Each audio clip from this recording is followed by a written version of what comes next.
Hallo, es ist soweit. Wir starten mit Mass Effect. Und zwar natürlich ganz am Anfang der Geschichte der Trilogie mit Mass Effect Nummer 1.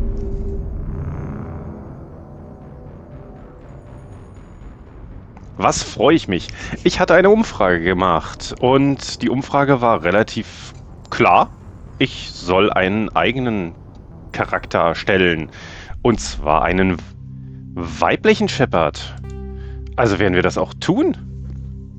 So starten wir rein in dieses wunderschöne Spiel. Ich freue mich. Was freue ich mich darauf? Eine neue Karriere starten. Zurück zum Launcher Extras. Erfolge, Optionen. Da schauen wir erstmal rein. Und machen die Lautstärke mal ein bisschen geringer. So, besser. Neue Karriere starten. Willkommen in der Datenbank des Allianz-Militärs. Geheime Informationen angefordert. Sichere Verbindung wird aufgebaut. Sichere Verbindung bestätigt. Aha. John Shepard, Jane Shepard, neue ID. Wir machen einen individuellen weiblichen Charakter. Bitte loggen Sie sich ein, um Zugang zu Ihrem Profil zu erhalten. Ja, da brauchen wir wieder einen Namen. Jane. Belassen wir es einfach bei Jane? Nein. Granzyma Shepard. Der Vorname ist ja sowieso völlig egal.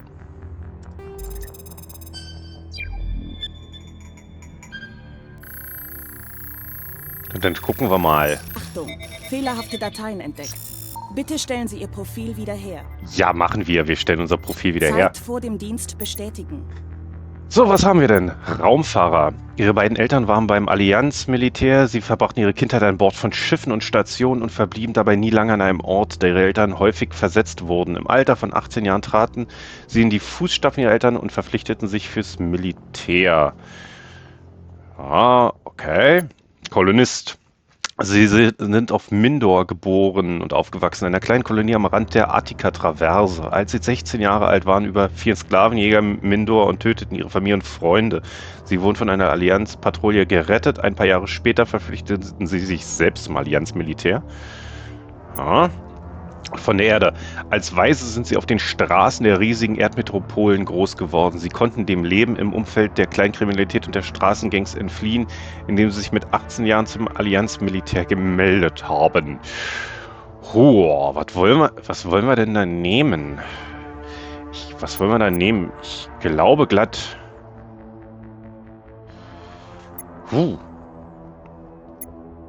Also Raumfahrer lasse ich mal weg. Kolonist? Oder von der Erde? Ich glaube, ich will von der Erde sein. Psychologisches Profil bestätigen. Oh! Einziger Überlebender. Während ihrer Dienstzeit wurden sie auf eine Mission geschickt, die auf schreckliche Weise scheiterte.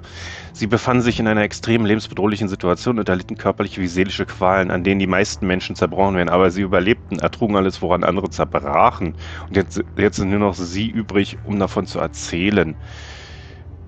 Aha, Kriegsheld. Zu Beginn ihrer Karriere sahen sie sich eines Tages einer überwältigenden feindlichen Streitkraft gegenüber. Sie setzten ihr eigenes Leben aufs Spiel, um ihre Kameraden zu retten und den Feind trotz aller Widrigkeiten zu besiegen. Ihre Tapferkeit und ihr Heldenmut brachten ihnen zahlreiche Medaillen und Anerkennung seitens der Allianzflotte ein. Ja, skrupellos. Während ihrer gesamten militärischen Karriere haben sie sich immer an eine grundlegende Regel gehalten. Der Auftrag muss erledigt werden. Man bezeichnet sie gemeinhin als kalt, berechenbar und brutal. Sind bekannt für ihre rücksichtslose Effizienz, weshalb andere Soldaten sich vor ihnen in Acht nehmen. Aber wenn Versagen keine Option ist, kommt das Militär immer zuerst zu ihnen. Ne, skrupellos. Nee. Einziger Überlebender oder Kriegsheld? Ja, setzen ihr eigenes Leben aufs Spiel. Für die Kameraden ist schon irgendwie... Ja. Militärische Spezialisierung bestätigen. Oh, jetzt wird's schwierig. Soldat ist klasse, der Klassiker. Okay, Soldaten sind die perfekten Kampfspezialisten für die Frontlinien eines Feuergefechts. Sie haben eine höhere Gesundheit, können sich auf alle Waffentypen spezialisieren, sind von Anfang an in der Lage, mittelschwere Panzerung zu tragen und können die Verwendung schwerer Panzerung trainieren. Ja, Techniker. Techniker sind Technikspezialisten. Mit dem holographischen Universalwerkzeug können sie Sicherheitssysteme dechiffrieren, technische Ausrüstungsgegenstände reparieren oder modifizieren, gegnerische Waffen oder Schilde zerstören und ihren Squad heilen. Techniker können nur leichte Panzerung tragen und sind auf Pistolen spezialisiert. Ja, an sich Techniker cool, aber ich will nicht nur mit einer Pistole rumrennen. Experten sind Biotik-Spezialisten. Mit Hilfe aufwertbarer Implantate können sie biotische Kräfte einsetzen, um Objekte zu heben oder zu werfen, den Squad mit einem Schild zu schützen und Gegner auszuschalten oder zu vernichten. Experten können eine leichte Panzerung tragen, sind wieder Pistolen, ja. Infiltrator. Infiltratoren kombinieren Kampf- und Technikfähigkeiten, sind darauf spezialisiert, Gegner mit Fernkampf zu töten oder auszuschalten. Infiltratoren werden im Umgang mit Universalwerkzeugen ausgebildet und konzentrieren sich mehr auf Dechiffrieren und Offensivfähigkeiten und weniger auf Heilung. Sie können sich auf Pistolen oder Präzisionsgewehre spezialisieren und mittelschwere Panzerung. Der Infiltrator ist momentan definitiv mein Favorit. Wächter kombinieren Biotik und Technikfähigkeiten. Üblicherweise verwenden sie biotische Fähigkeiten und erweitern Heiltalente, um Verbündete zu verteidigen, obwohl sie auch Gegner mit biotischen oder technischen Angriffen stören können. Sie sind effizienter im Einsatz von Technik und Biotik als alle anderen Klassen, was allerdings zulasten ihrer Kampffertigkeiten geht. Wächter können nur leichte Panzerung tragen und kein spezialisiertes Waffentraining halten. Ja. Frontkämpfer. Frontkämpfer sind biotische Krieger. Sie kombinieren ihre biotischen Fähigkeiten mit ihrem Waffentraining, um Gegner auszuschalten und sind besonders tödlich auf kurze Distanzen. Sie sind auf Pistolen und Schrotflinten spezialisiert, können mittelschwere Panzerung tragen. Ich bin für den Infiltrator. Und ich muss gestehen, ich habe das Spiel ja auch schon gespielt, und zwar mehr als einmal, werde ich auch ein bisschen erzählen. Und also Soldat habe ich schon gespielt und Infiltrator, ich weiß gar nicht, ob ich mal was anderes gespielt habe. Ich glaube, ich habe auch mal Experte gespielt. Aber Infiltrator... Gesichtsidentifikation bestätigen. Erscheinung ändern. So, jetzt kommt der Teil, wo es lange dauern kann. Gesichtsvorschläge. Haben wir denn was, womit wir arbeiten können? Wahrscheinlich egal, wir werden sowieso alles irgendwie so ein bisschen ändern. Ich will trotzdem mal durchgehen.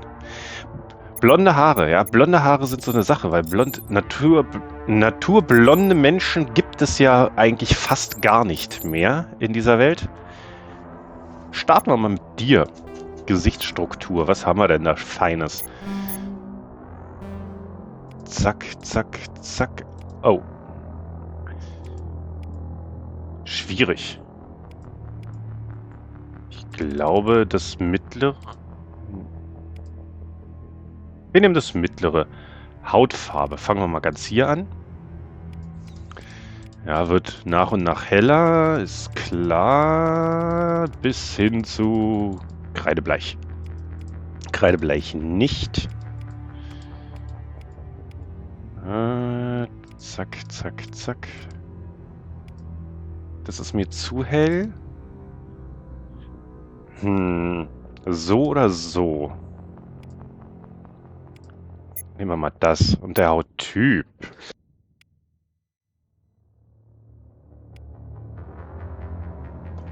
Da haben wir nicht so viel Auswahl. Das nein.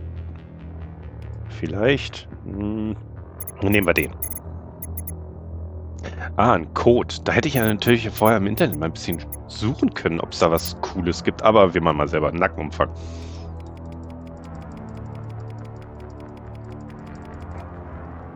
Okay, ich sehe keinen großen Unterschied. Ah, jetzt so fällt er doch auf. Dann machen wir so ein bisschen mittig Gesichtsgröße. Ah. Ja, dann nehmen wir das niedrigste, ein bisschen schmächtiger. Ich denke, ich will so ein kleines Persönchen haben. Wangenbreite. Da gehen wir auch mal so ein bisschen ins Niedrige, die Wangenknochen. Sehe ich jetzt gerade nicht so einen großen Unterschied. Dann nehmen wir auch das niedrige, hagere Wangen. Ah, da sieht man einen Unterschied. Dann machen wir so. Ohrengröße. Ne, die sehen wir sowieso nicht. Dann machen wir mal auch so. Ohrenausrichtung können wir auch so lassen. Wir sehen sie ja nicht. Das, das war der Kopf, ja. Augen. Die Augenform, die finde ich schon mal eigentlich gar nicht schlecht. Aber gehen wir mal durch. Ist okay. Nein, nein, nein, nein, nein, nein, nein. Also so oder?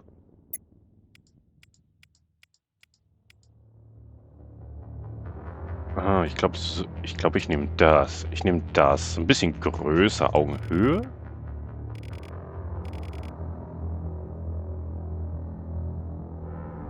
So. So ein bisschen Püppchenmäßig machen. Da soll man nicht gleich ansehen, wie gefährlich sie ist. Augenabstand.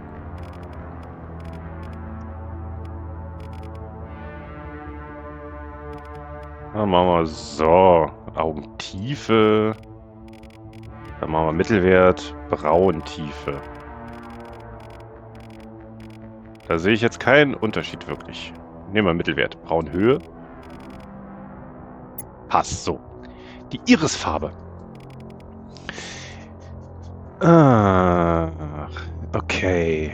Was haben wir denn da Schönes? Grün. Oh, so ein schönes Grün. Das ist nicht. Es sind schon schöne Farben bei. Rot. Oh. Ich glaube, ich will so ein schönes, dieses schöne Grün. Ja. Ja, wunderbar. Kiefer. Kinnhöhe. Definitiv so. Kinntiefe. So ein bisschen. Kinnbreite. Dann nehmen wir mal so und Kieferbreite.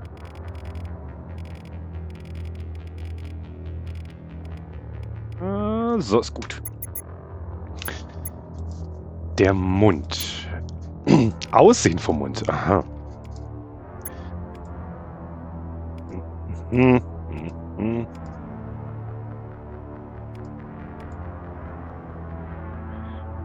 Am ehesten bisher.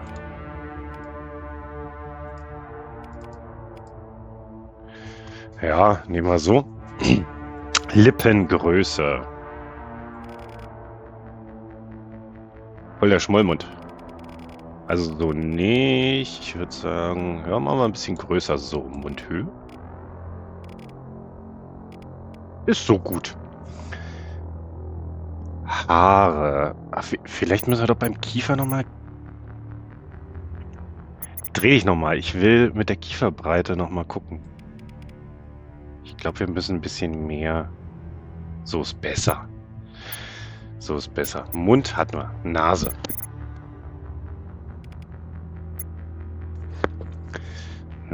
Zack, zack, zack.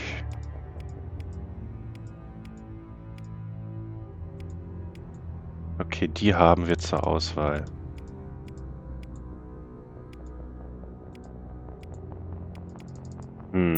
Dreh dich nochmal. Ich denke so. Nasenhöhe. Ja. Und Nasentiefe.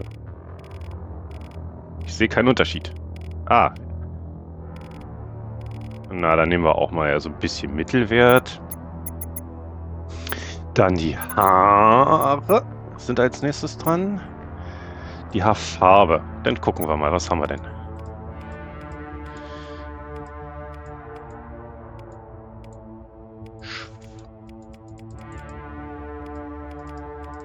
Aha, okay. Es war noch relativ wenig damals beim ersten Teil. Ich wäre für so einen Rotton, aber welchen? Der hier definitiv nicht. Der, also der oder der?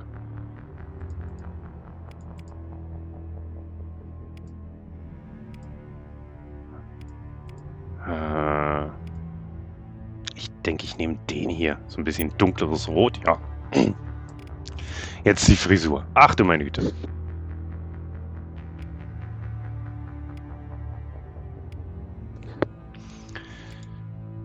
Also sagen wir, mit denen haben wir bisher gearbeitet, die würden im Zweifelsfall gehen. Mal gucken. Die würden mir, glaube ich, noch besser gefallen von dem, was wir bisher hatten.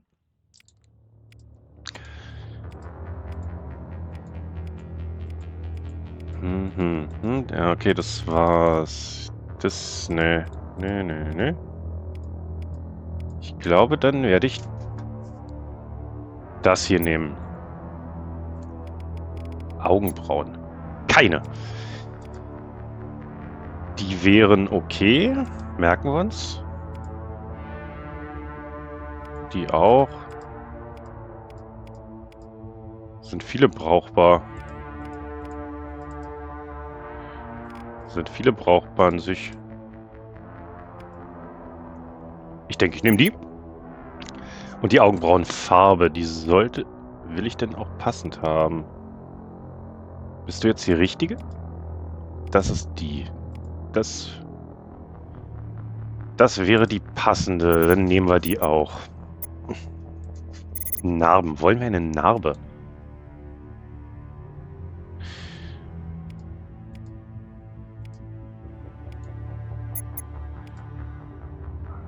Vielleicht so eine Augenbraue wäre was.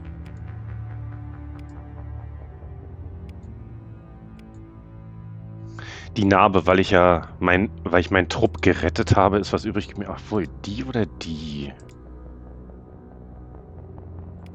Vielleicht. Drehe ich nochmal, die will ich sehen.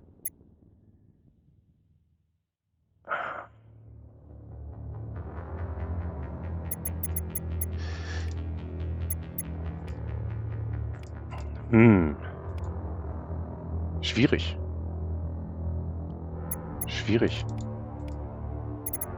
Ich nehme die. Dann haben wir das, glaube ich. Dann beenden.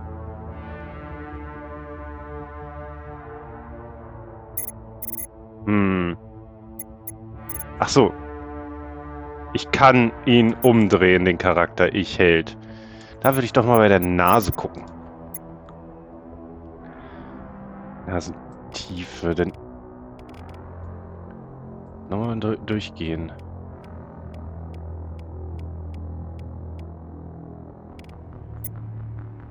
Ja, lassen wir so bleiben. Lassen wir so beenden. Profilwiederherstellung beendet. Jawohl. Granzyma Shepard, da ist sie. Hervorragend. Annehmen.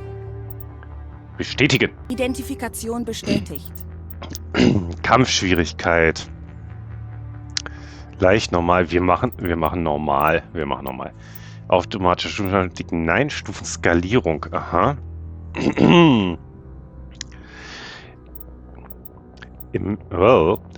Im Classic-Modus wird anstelle des neuen 1 bis 30 Stufenbereichs der ursprüngliche Bereich von 1 bis 60 Stufen verwendet. EP und Talentpunktfortschritte bleiben gleich, aber die Zahl der Stufen wird verdoppelt. Aha. Gut, den alten kenne ich von damals tatsächlich noch. Ich nehme mal den... Dann nehmen wir den einfach mal. Squad-Fähigkeiten nutzen. Bestimmt die im Kampf eingesetzten Fähigkeiten und Talente von... Was?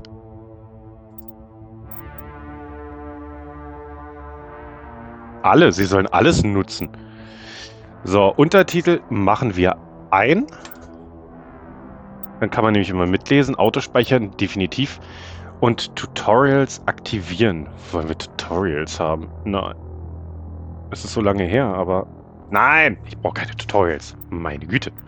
Annehmen.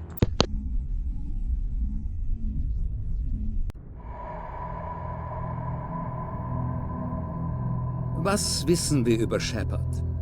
Sie wurde auf der Erde geboren. Über ihre Familie gibt es keinen Eintrag. Sie hat keine. Sie ist quasi auf der Straße aufgewachsen. Sie hat gelernt, auf sich selbst aufzupassen. Sie hat sich beim skylianischen Angriff bewährt. Sie hat die Bodentruppen des Feindes aufgehalten, bis Verstärkung eintraf. Ihr allein ist es zu verdanken, dass es Elysium noch gibt. Ihr Mut steht außer Frage. Die Menschheit braucht Helden. Und Shepard ist dafür unsere beste Wahl. Ich stimme dafür.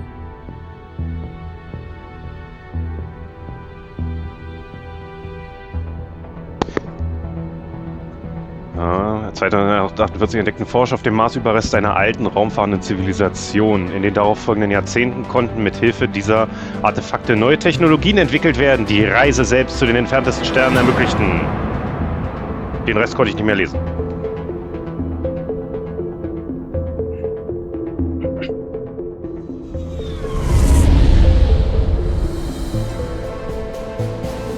Das Arcturus Prime Massenportal ist in Reichweite. Starte die Transmissionssequenz. Commander?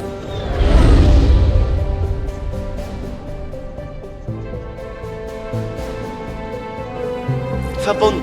Berechne Transitmasse und Ziel. Das Massenportal ist heiß. Zugriff auf Annäherungsvektor. Alle Stationen sichern für Transit.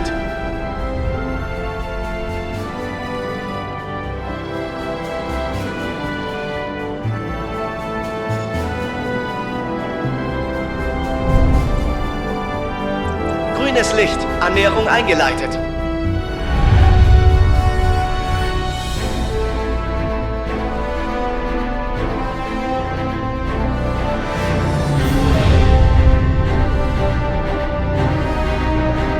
Portalkontakt in 3, 2, 1.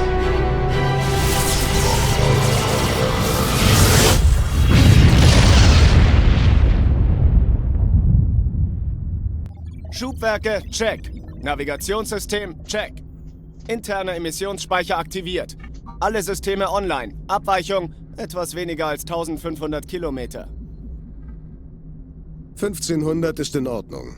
Ihr Captain wird zufrieden sein. Ich kann den Typen nicht ausstehen. Niles hat Ihnen ein Kompliment gemacht. Und Sie hassen ihn?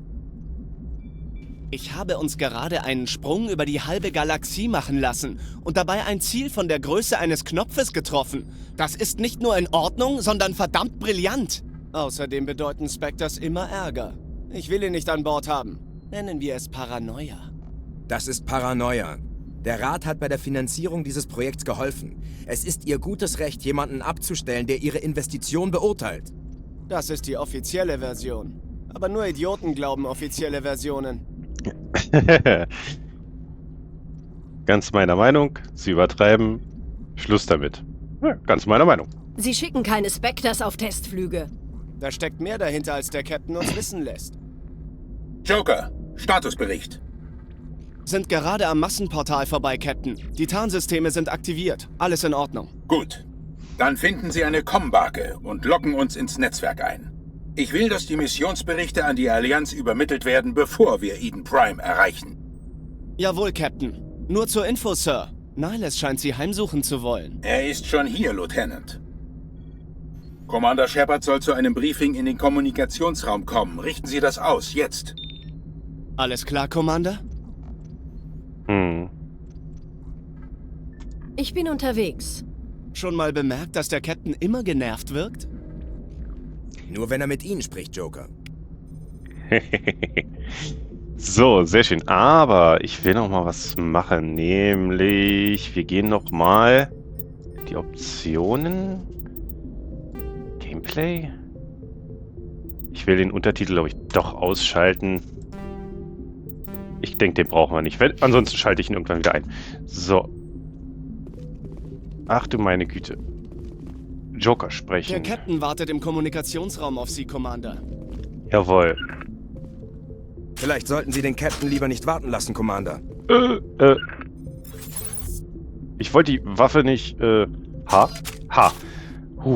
Glück. So, erstmal wieder ducken. Ah.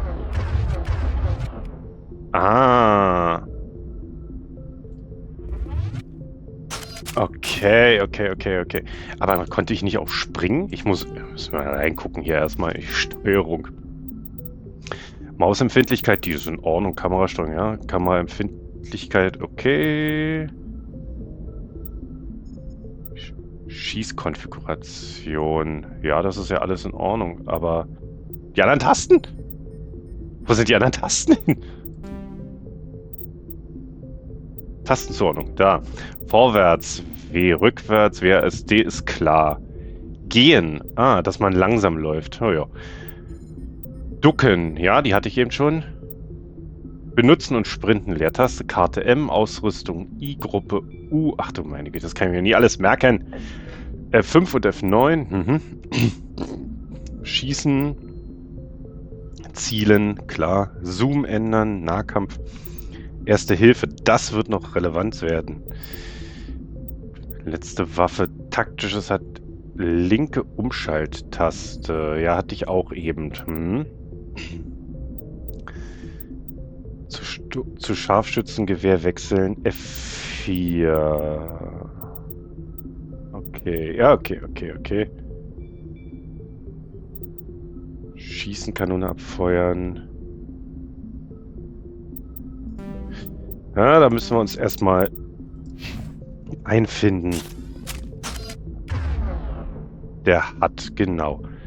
So, die kann ich so auswählen. Und das ist direkt angewählt. Jawohl. Wunderbar. Aber es war kein Springen da, oder? Es ist wahr, ich habe ihn gerade gesehen. Marschierte vorbei, als wenn er auf einer Mission wäre. Er ist ein Spectre, die sind immer auf Mission. Und Okay. wir immer brav im Schlepptau hinterher. Immer cool bleiben, Presley, sonst kriegst du noch ein Magengeschwür. Squad, das sind wir. Wir haben 3 Punkte. Oh, wir haben 3 Punkte.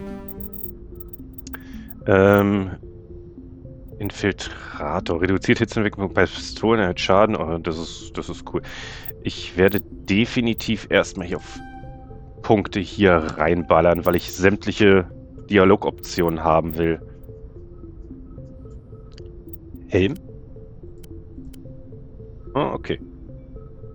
Talentpunkte rückgängig machen könnte ich jederzeit später ändern. Anscheinend ist in Ordnung. Tagebuch, Kodex. Tagebuch?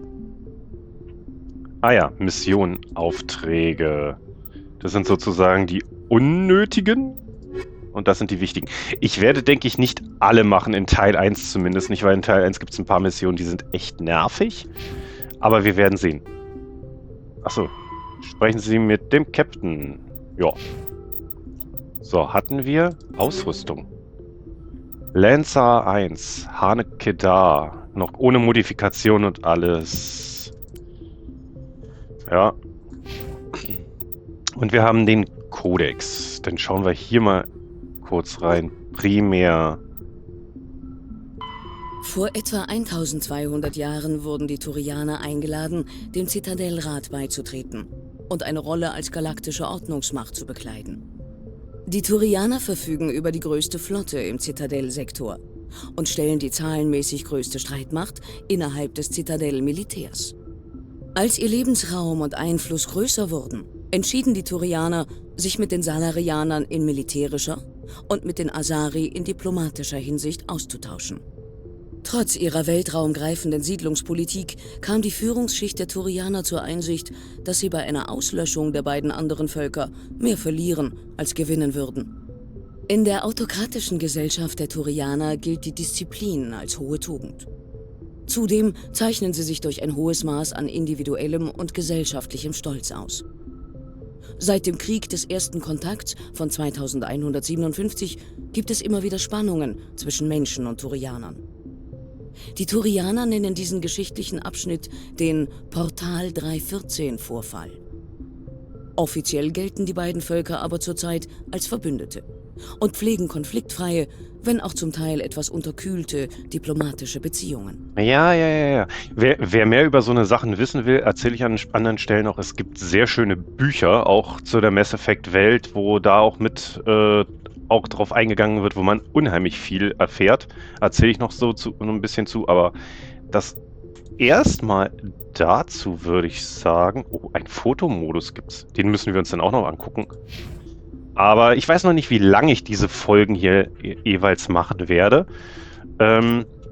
Weil, ja, so mitten in der Mission abbrechen will ich nicht, wenn es keine passende Stelle gibt. Ja, die hatten wir schon. Gucken wir hier mal, was es noch gibt. Die Allianz ist eine unabhängige und übernationale Regierung der Menschen. Sie vertritt die Interessen der Menschen und ist verantwortlich für die Verwaltung und den Schutz aller extrasolaren Kolonien und Stationen. Aus praktischen Gründen wurde die Allianz aus mehreren Raumfahrtabteilungen verschiedener Nationen gegründet. Die Planeten des heimischen Sonnensystems wurden jeweils von einzelnen Nationen erforscht und erschlossen.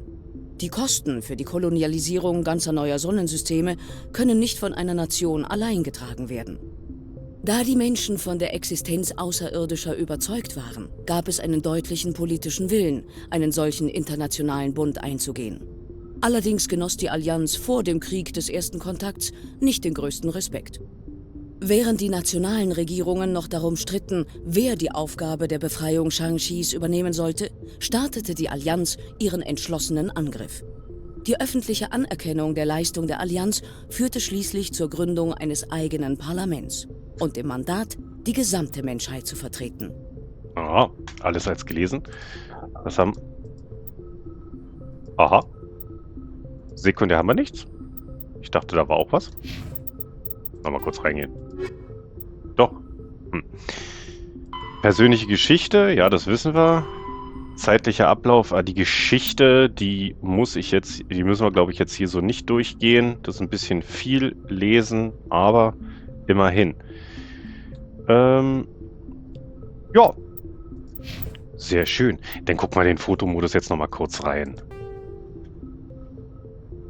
Kameramodus frei. Orbit.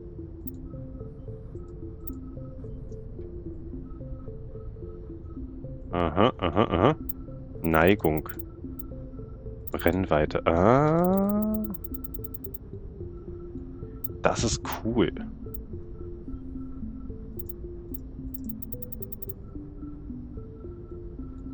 Das ist cool.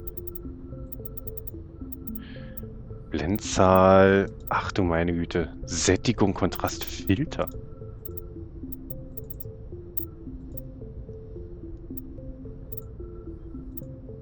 Aha. So ein bisschen gucken, was es hier gibt. Spieler ausblenden. Gruppe ausblenden. Gegner ausblenden. Kann man alles ausblenden? Okay, mehr gibt es nicht. Kamera bewegen. Das hat was. Also um ein Thumbnail oder so zu machen. Tab. Ja, zum Verbergen. Cool. Gefällt mir. Karte können wir nochmal gucken. Ah ja, was habe ich diese Karte geliebt in Teil 1. Eine Karte, mit der man tatsächlich was Vernünftiges anfangen kann. Leider kann man keinen Wegpunkt setzen, von wegen, und jetzt lauft da mal allein hin. Was schade ist. Aber ansonsten... Ja, perfekt. Dann gucken wir noch hier kurz. Können wir mit dir reden? So, erstmal die Waffe wegstecken. Was machen wir denn hier? Glückwunsch, Commander. Das scheint eine ruhige Aktion gewesen zu sein. Werden Sie jetzt unten den Captain treffen? Er will mich sehen. Ich bin gerade auf dem Weg, um ihm einen Statusbericht zu geben. Bei allem Respekt, Ma'am. Vielleicht wird er Ihnen ja dann endlich verraten, was wir hier eigentlich machen. Wovon sprechen Sie denn? Glauben Sie, dass die Allianz uns etwas vorenthält? Wenn wir einfach nur unser IES-Tarnsystem testen sollen, wieso hat dann Captain Anderson das Kommando? Und die Anwesenheit von Niles ist auch merkwürdig. Die Spectres sind Elite-Einheiten, Top-Undercover-Agenten. Warum sollten sie einen turianischen Spectre auf einen Testflug schicken? Das scheint keinen Sinn zu ergeben. Ich werde den Captain danach fragen, wenn ich ihn sehe. Viel Glück, Commander. Sehr schön. Ich bin auf Eden Prime aufgewachsen, Doc. Das ist kein Ort, den Spectre zu besuchen. Es gibt etwas bei dieser Mission, das Niles uns nicht sagen will. Was ist das für eine irre Theorie? Der Captain hat hier das Kommando. Er würde keine Befehle von einem Spectre akzeptieren. Was meinen Sie, Commander? Wir werden nicht lange auf Eden Prime bleiben, oder? Ich bin bereit für ein bisschen Action. Ich hoffe, das meinen Sie nicht ernst, Corporal. Action heißt meistens, dass ich einige Crewmitglieder auf der Krankenstation zusammenflicken muss. Entspann, Jenkins, der Doc hat recht. Teil des Jobs, Doc. Der Doc hat recht. Nur Dummköpfe freuen sich auf Kämpfe, Corporal. Tut mir leid, Commander, aber dieses Warten macht mich nervös. Ich war noch nie auf einer solchen Mission, nicht mit einem Spectre an Bord. Untersuchen? Nihilus. Was können Sie mir über Nihilus erzählen? Die Turianer genießen im Allgemeinen einen guten Ruf unter den anderen Völkern. Ihre Flotte umfasst die meisten Patrouillenschiffe zum Schutz des Zitadellsektors. Aber sie kommen nicht immer besonders gut mit uns aus. Einige Leute empfinden sie als sehr störrisch und andere geben ihnen die Schuld für den Krieg des ersten Kontakts. Mit Nihilus selbst habe ich kaum gesprochen. Für gewöhnlich spricht er nur mit dem Captain. Ich hörte, dass Nihilus einmal ein ganzes Platoon alleine ausgeschaltet haben soll. Ich kann es kaum glauben. Ich bin auf einer Mission mit einem echten Spectre. Was können Sie mir über die Spectres erzählen? Nur das, was ich gehört habe. Die Spectre-Agenten arbeiten direkt für den Zitadellrat. Sie operieren in kleinen Gruppen oder alleine. Aber sie stellen keine offizielle Autorität dar. Im Grunde sind sie eine Schattenorganisation mit dem Auftrag, die galaktische Stabilität zu schützen. Und zwar um jeden Preis zu schützen. Das ist der wichtige Part dabei. Spectres stehen über dem Gesetz. Sie stammen von Eden Prime, oder, Jenkins? Wie ist es da? Es ist ein sehr friedlicher Ort, Commander. Alles wurde in aller Ruhe entwickelt. Es gibt kaum Probleme mit Lärm oder Verschmutzung in der Stadt. Meine Eltern lebten im Außenbezirk der Kolonie. Nachts bin ich immer auf diesen großen Hügel geklettert, um über die Felder hinweg die Nachtlichter der Kolonie zu sehen. Ein wundervoller Anblick. Aber als ich älter wurde, war mir klar, dass es dort zu ruhig für mich sein würde. Darum bin ich zur Allianz gegangen. Selbst ein Paradies kann auf Dauer langweilig werden. Wissen Sie, warum wir nach Eden Prime fliegen sollen? Keine Ahnung, Commander. Eden Prime ist eine unserer stabilsten Kolonien. Ein guter Zielort für den Testflug der Normandy, schätze ich. Es gibt keine wirklichen Gefahren dort. Aber es muss noch etwas anderes dahinter stecken. Wir haben einen Spectre an Bord. Deswegen bin ich ein wenig aufgeregt. Ich kann es kaum erwarten, dass die eigentliche Mission beginnt. Verhalten Sie sich einfach so wie bei allen anderen Einsätzen und es kann nichts schiefgehen. Sie machen es sich zu leicht. Sie konnten sich ja schon beim skylianischen Angriff beweisen. Alle wissen jetzt, was Sie drauf haben. Das ist meine große Chance. Jetzt kann ich den Vorgesetzten zeigen, was ich drauf habe. Sie sind noch jung, Corporal. Vor Ihnen liegt eine schöne, lange Karriere. Also bleiben Sie besonnen und vermasseln Sie es nicht. Keine Sorge, Ma'am. Ich werde es nicht vermasseln. Der Captain wartet auf mich. Auf Wiedersehen, Commander. Hehe. So, die Galaxiekarte, ne? Die schauen wir uns jetzt nicht an. Wir machen das, was wir machen sollen. Ja, sonst mache ich eigentlich immer so Folgen von einer halben Stunde im Normalfall. Hier, denke ich, werde ich es zusehen, dass es immer so eine Dreiviertelstunde ungefähr ist. Wir können ja mal bei der Galaxiekarte gucken. Weil, ich glaube, mit halben Stunden Folgen komme ich hier nicht weit. Nein! Das war's. Na gut, dann gehen wir hier auch noch rein. Dann gucken wir uns das auch noch an. Obwohl, da geht's dann gleich schon richtig los. Vielleicht sollten wir das uns wirklich fürs nächste Mal aufnehmen. Nein, es geht los. Commander Shepard, getriggert. Ich hoffte, Sie hier allein zu treffen. So können wir ungestört sprechen. Der Captain wollte mich hier treffen. Er ist auf dem Wege. Ich habe ein besonderes Interesse an der vor uns liegenden Welt, Eden Prime. Es soll sehr schön dort sein. Man hält es sogar für ein Paradies? Ja, ein Paradies. Friedlich, ruhig, sicher. Eden Prime ist für ihr Volk eine Art Symbol geworden, oder? Der Beweis, dass die Menschheit in der Lage ist, Kolonien in der ganzen Galaxie zu gründen und zu schützen. Aber wie sicher ist es dort wirklich? Wenn Sie etwas zu sagen haben, dann raus mit der Sprache. Ihre Leute gelten immer noch als Neuankömmlinge, Shepard. Die Galaxie kann ein sehr gefährlicher Ort sein. Ist die Allianz wirklich bereit dafür? Wir sollten dem Commander jetzt erzählen, was wirklich vor sich geht. Diese Mission wird alles andere als ein Testflug. Ich hatte mir schon gedacht, dass Sie uns nicht alles erzählt haben. Wir werden eine geheime Bergungsoperation auf Eden Prime durchführen. Dafür brauchen wir funktionstüchtige Tarnsysteme. Es wird sicherlich einen Grund geben, warum Sie mir nichts davon erzählt haben, Sir. Das kommt von ganz oben, Commander. Es sollten nicht mehr Informationen als unbedingt notwendig bekannt werden. Ein Forschungsteam hat bei Ausgrabungen auf Eden Prime eine Art Sender entdeckt. Einen proteanischen Sender. Ich dachte, die Proteaner wären vor 50.000 Jahren verschwunden. Ja, aber ihr Erbe ist noch da. Die Massenportale, die Zitadelle, das alles basiert auf proteanischer Technologie. Das ist eine bedeutende Sache, Shepard.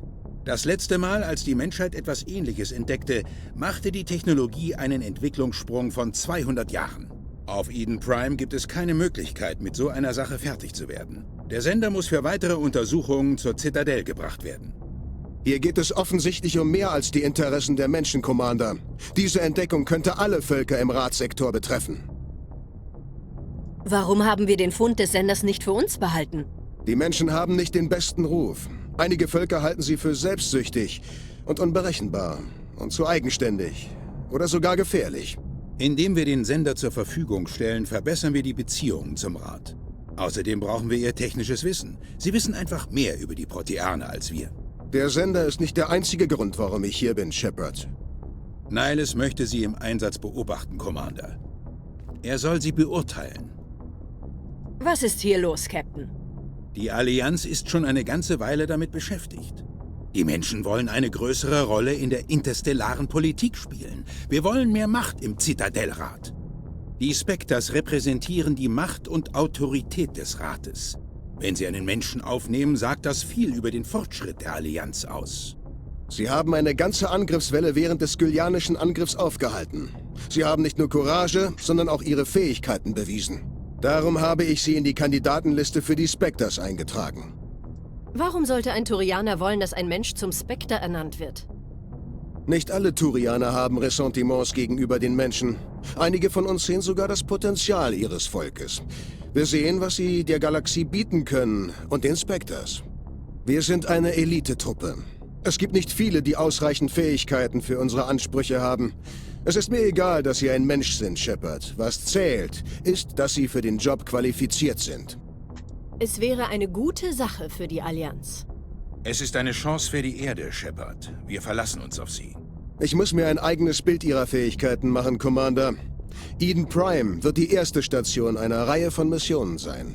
Sie übernehmen das Kommando über das Bodenteam. Sichern Sie den Sender und bringen Sie ihn unverzüglich zurück zum Schiff. Niles wird Sie begleiten und die Mission beobachten.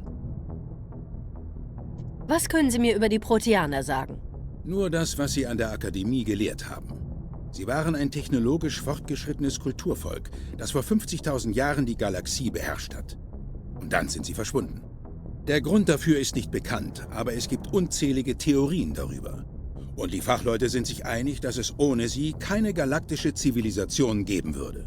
Die Zitadelle ist das Herz und die Seele der galaktischen Gesellschaft. Und ohne ihre Massenportale gäbe es keine interstellaren Reisen. Wir haben den Proteanern viel zu verdanken. Vor der Landung möchte ich noch mehr über Eden Prime erfahren. Eine friedliche Agrarwelt, aber sie steht für etwas viel Größeres. Eden Prime gehört zu unseren ältesten und erfolgreichsten Kolonien. Dort haben wir bewiesen, dass wir neue Welten bevölkern und einen Lebensraum für die Menschheit fern der Erde schaffen können. Sie zeigt die Entwicklung der Menschheit. Auch und vor allem als weltraumfahrendes Volk. Und bald wird sie als Welt bekannt sein, wo die Menschen eine Entdeckung von intergalaktischer Bedeutung gemacht haben. Was ist so besonders an diesem Sender? Alle fortschrittlichen galaktischen Zivilisationen beruhen auf proteanischer Technologie, auch ihre. Wenn wir nicht die proteanischen Ruinen auf dem Mars entdeckt hätten, säßen wir immer noch auf der Erde fest. Und das damals war nur ein kleiner Datenspeicher. Wer weiß, welche Informationen dieser Sender bietet. Es könnte auch ein Waffenarchiv sein. Das dürfte auf keinen Fall in falsche Hände geraten. Wen meinen Sie damit? Die Attika-Traverse ist einer der instabilsten Sektoren im Zitadell-Sektor. In dieser Gegend gibt es unzählige Piraten und andere kriminelle Gruppen. Der Preis für einen proteanischen Sender könnte es ihnen wert sein, ein Schiff der Allianz anzugreifen. Außerdem befindet sich Eden Prime im Grenzbereich der Terminus-Systeme. Die Attica-Traverse steht unter dem Schutz der Zitadelle. Ein Angriff der Terminus-Systeme bedeutet Krieg. Technisch gesehen stimmt das. Aber einige Gruppierungen in den Terminus-Systemen würden vielleicht einen Krieg dafür in Kauf nehmen. Und der Rat hat derzeit keinerlei Interesse an einem größeren Konflikt mit den Terminus-Systemen. Deswegen müssen wir die Mission diskret durchführen. Erwarte Ihre Befehle, Captain. Wir sind bald in... Captain, wir haben ein Problem. Was ist los, Joker? Eine Übertragung von Eden Prime. Das sollten Sie sich ansehen. Bringen Sie es auf den Bildschirm.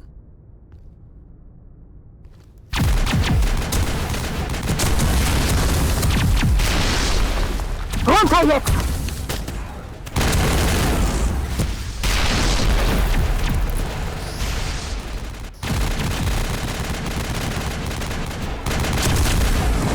Wir werden angegriffen! Erleiden schwere Verluste! Verschiedene Punkte!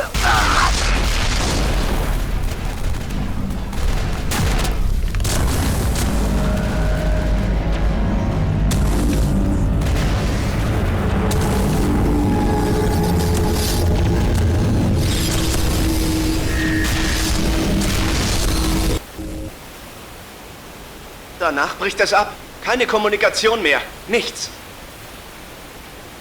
Zurück und bei 38,5 halten.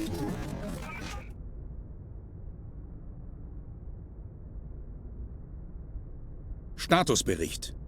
Noch 17 Minuten, Captain. Keine anderen Schiffe der Allianz in diesem Sektor. Bringen Sie uns runter, Joker. Schnell und leise. Diese Mission ist um einiges komplizierter geworden. Ein kleines Einsatzteam kann sich schnell und unerkannt bewegen. Das ist die beste Möglichkeit, den Sender zu bergen.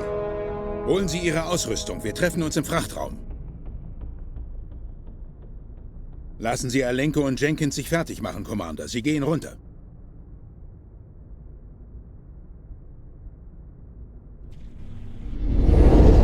Tarnsysteme werden aktiviert. Das sind verdammt gewaltige Grabungsarbeiten, Captain. Ihr Team ist das Wichtigste bei dieser Operation, Commander. Gehen Sie direkt runter und machen Sie sich auf zur Ausgrabungsstätte. Was ist mit Überlebenden, Captain? Die Hilfe für Überlebende ist ein sekundäres Missionsziel. Der Sender hat höchste Priorität. Nähern uns Landestelle 1. Niles, kommen Sie mit uns? Ich bin alleine schneller. Niles wird vor Ihnen auskundschaften. Er gibt Ihnen Statusberichte zur Mission durch. Ansonsten will ich, dass Funkstille herrscht. Er kann sich auf uns verlassen, Captain. Von hier aus übernehmen Sie, Shepard. Viel Glück! Nähern uns Landestelle 2.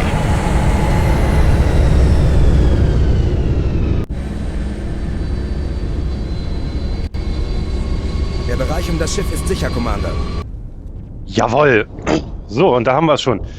Schon in der ersten Folge überzogen. Aber ihr habt es mitbekommen auch. Ich werde in den Sequenzen relativ wenig bis gar nichts sagen. Das heißt, ich werde mich auf Kommentierung eigentlich beschränken, wenn wir irgendwo rumlaufen und gerade nichts anderes ansonsten ist. Ansonsten soll das Ganze ja quasi schon eher so ein bisschen filmmäßig sein, weil es sieht einfach cool aus. Dementsprechend, wir speichern hier. Zack. Spielstand 1 wird gespeichert. Und ich sage danke fürs Zusehen. Bis zum nächsten Mal mit Shepard. Hier ist es wirklich schlimm, Commander.